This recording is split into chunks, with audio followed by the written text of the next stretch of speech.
Hello, and welcome to Poems You Need, where two poets who believe in the transformative power of language share the poems that sustain and inspire us.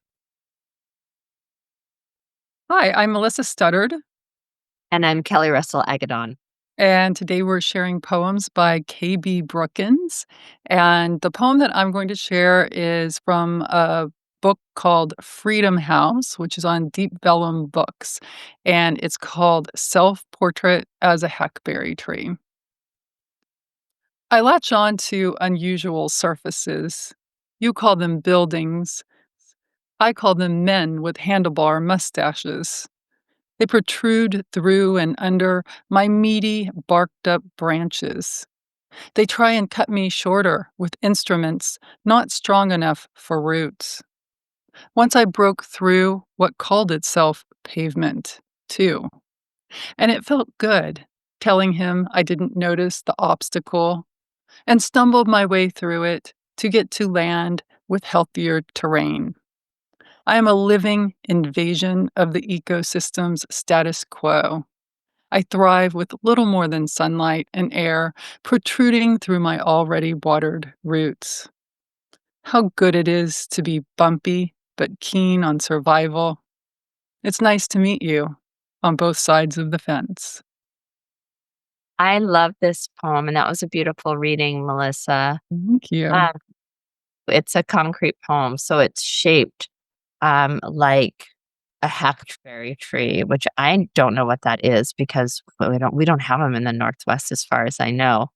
But what they do so well in this poem is bringing us into kind of the identity of a tree. And what I really loved about this ending is it's nice to meet you on both sides of the fence. And I had never thought of a tree living on both sides of the fence. And I feel like that's the larger metaphor for the poem. You're absolutely right, and I think that's such an amazing reading of it, and it's such an incredible metaphor, and, so KB Brookins is from Texas, and I'm from Texas, and even so, I still didn't know what a hackberry tree was, I'm embarrassed to admit, and I had to, look it up, and I learned some really interesting things about it, but I wanted to say, Kelly, that I was so excited when you told me that you wanted to do KB Brookins poetry because I actually heard them on a podcast, and I think it might have been a Texas podcast, and I Wow. was so in love with their work and also the way they feel about trees because they were talking in the podcast about like, it was during the pandemic, I think, and they were talking about how they would go for walks, and in their neighborhood, they had favorite trees, and they would, like, stop and touch the favorite trees, and I do that too, and I was just like, That's you. That's what I was going to say. I felt so much connection with the work and the poet and the poetry, so I'm just really excited to share it, and one of the things that I learned when I looked up hackberry trees is that and I will slaughter this pronunciation, but the flowers, are polygomonocosis, which means that they have 3 kinds: male, which is called staminate, pistillate, female, and then one that's both female and male, and that one is called perfect, which I think is I love it. it's so I fabulous because in KB's bio, they say, I'm a non-binary miracle. non-binary miracle. Yeah, and I Oh just my yeah. gosh. What a perfect tree and flower, and I mean, that's what I love about poetry is that when you do a little deeper dive, like, look into, like, what kind of tree, and then it opens up the poem even more. Oh my Totally. I'm so glad you shared that. Yeah, and it's just I mean, the poem I mean, it's one of those poems where it doesn't matter how much you do or don't know about the subject matter, it's still just so compelling. I mean, I felt equally compelled by it before I knew that information just because it's so well written, and just this opening, I latch on to unusual surfaces, you call them buildings, I thought was just like, "You call them buildings, that's what Right. I call them," or whatever, but there were 2 changes, from the earlier publication of this poem in a journal to when it came out, and one was that it said, "I call them scorpions with handlebar mustaches," and then it changed to, "I call them men with handlebar mustaches," and then one other one was where it said, "With instruments not strong enough for roots," it said, I think, "root instruments unstrung." Unstrong enough for roots. I'm looking at the, first Yeah. draft of it. And it's such an interesting thing to look at these choices, and I it's I mean, either way, both of these possibilities in both of these instances are really good. So, it's like, looking at why did this change get made is just such an interesting thing to think about, and I understand with the scorpions, I understand the reason for wanting to use scorpion, but I also understand wanting to just simplify it and make the metaphor clearer, which is, I think, what happens with the change. I always think that's and I said first draft, I should have said earlier draft because obviously what I'm reading is not a first draft because No. it's so well crafted. But I've seen that, even in Diane Seuss where what is published online is very different. Well, not even very different, but, like, one word is changed in her book, and so I love that you noticed the difference there because I was noticing because I'm looking at an earlier version, Mm, and I always love to figure out why are the poets making the choices they're making, so yes, that's an yes. you've got a lot of, like, little, like, Easter eggs in this poem. Well, there are more, I won't go into all of them, but there are just so many because it's so well crafted, but, another thing that's really interesting about these trees is there's, like, this whole love-hate thing with these trees, and if you go to gardening websites, you'll actually see where, like, there's 2 gardeners, and one is for the tree and one is against the tree, and they're arguing about it because I mean, they're not like an invasive That's what species, I was they gonna are ask. indigenous, but they are, I think what they called them on this website was that they weren't, typically well behaved. So Oh, they get out of their lane, so to speak, like going on both sides of the fence, and they'll go up and get near right. trees Like and bamboo does that. yeah, and they're just, actually just, like, copious with their seeding, because they don't live as long as other trees, so the way they, sort of fight that is by, like, just reproducing, so there's, like if you have these trees in your yard, you're apparently having to go and, like, gather the Right. seeds all the time to make sure they're not, like, growing up under the sidewalk and all these other Oh, things. that is interesting. That's like bamboo. If you plant bamboo up here, they say to put it into, like, bins. Don't just plant it or it will grow. It'll But take I went over. to the store and I bought a butterfly bush and planted it in my yard only to find out it was invasive. So, I feel like there's so much richness in the and it's beautiful in these poems where somebody could see that tree as not beautiful and kind of just a pain that Yeah, feels like a poem in praise of it, so I always appreciate that. yeah, me Well, too, I love it. that makes me think about my poem because I feel like a word that popped up for me with this poem is the poem you shared is care. I've been thinking a lot about care these days and who cares for us and caring for each other, and so I think this was one that just really spoke to me at this time. It's called I take my therapist's suggestion and correct worrying to caring. Caring is surely what we were made to do. Like when I care so long that I need an ibuprofen to care about the next thing on my list. Like when my girlfriend doesn't text back for hours, though she said that she was going to work 3 hours ago and her shift lasts 8 hours, like it does every day. When I care myself into tears, that's when I feel my most human, I think, which is a privilege.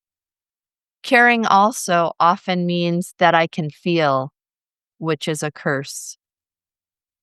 What do we do when feeling is a danger to yourself and others? What do we say when caring nips our tongues and turns a sentence into shut it all down.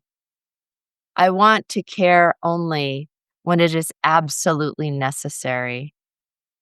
Yesterday, I cared so much that my brother won't speak to me. I lose followers just like time, only when I've cared too publicly. I care about myself and others often. What do you care about when it isn't in your control?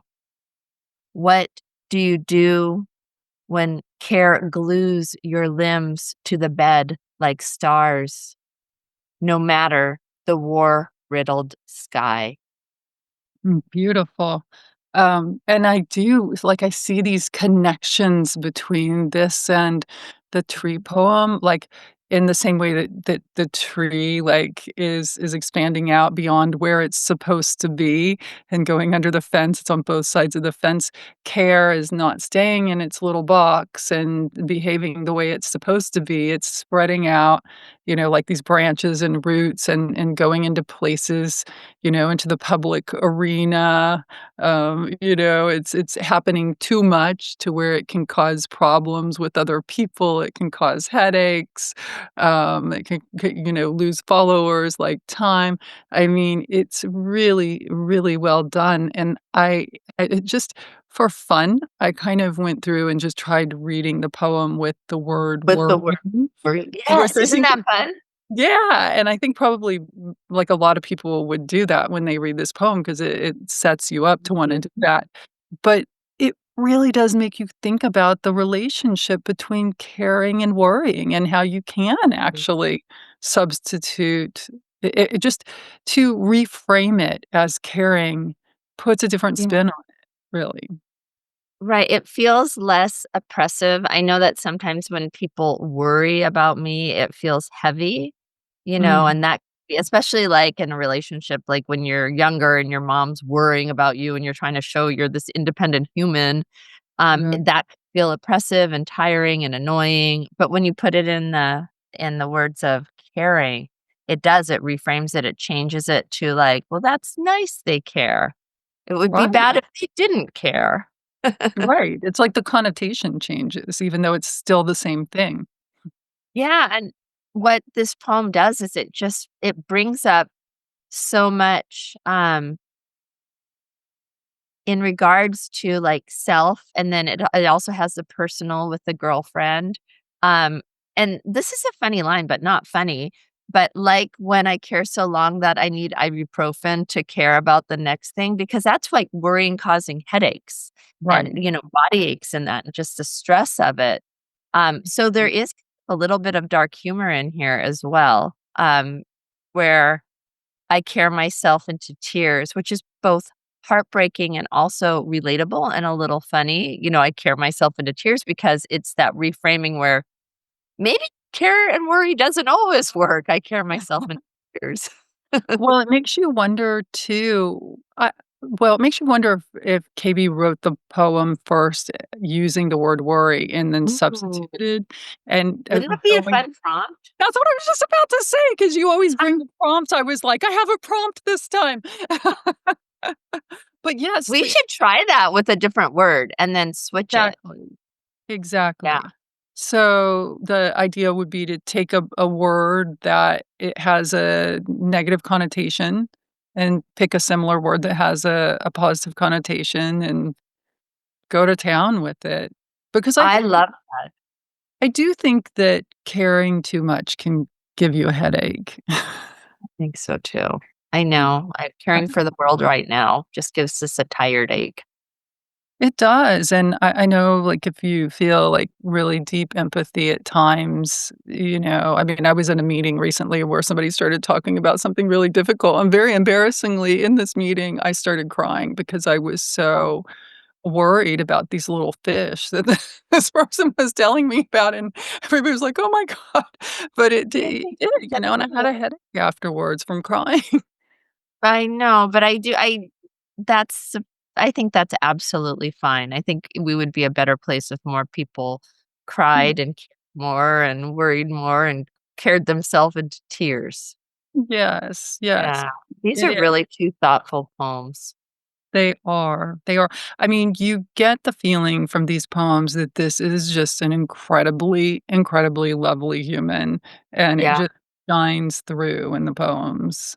Yep, that's exactly how I read it too, like, the speaker and behind the speaker, the poet, they're just have so much care for the world, and I'm really glad that we got to share these and care for these poems today. I am too.